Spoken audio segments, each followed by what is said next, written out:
Demand for electric vehicles. Factors affecting EV demand. Electric vehicles offer a clean alternative to gas-powered ones. However, there are many factors that may influence a consumer's decision to switch from gas to electric. Their effects can be analyzed by interpreting the results of the consumer's demand curve. These include product price, consumer taste and preferences, income, substitutes, market size, expectations, and product elasticity. Analysis of price and demand. Changes in price cause a movement along the demand curve. A price increase corresponds to movement left and up, while a decrease causes a movement right and down. Over the years, EV prices have been steadily dropping, thus the consumer's quantity demanded increases year after year. In Figure 2, you can see that in 2022, the average EV price was around $65,000. However, just after about 1 year, it decreased to just about $50,000. And the consequence of that is the point shifts to the right and down on the consumer's demand curve.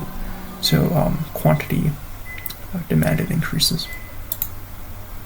Analysis of factors and demand. In Canada, the federal government offers up to $5,000 when a consumer purchases an EV. This is a subsidy lowering prices, so the demand curve shifts right. Gas vehicles are a substitute to EVs. An increase in the price of gas vehicles shifts the demand curve of EVs right, while a decrease shifts it left. Consumers concerned about the environment also have their demand curves shift right, as their positive sentiment towards EVs means they are willing to pay more. So for the demand curve, it shifts right if the gas vehicle's price increases as consumers switch from gas to electric, if the government gives a subsidy, or if consumers have positive sentiment. And if the gas vehicle's prices decrease, consumers switch from EVs to gas.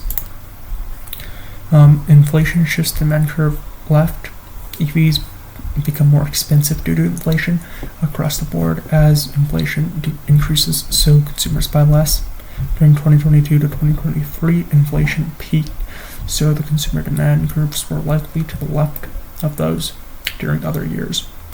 Over here you can see that inflation was jumped all the way up to 6% compared to other years, which were in the 1 to 2% range, so consumers were probably less likely to buy EVs. And that is because it shifts left due to inflation. Other sources.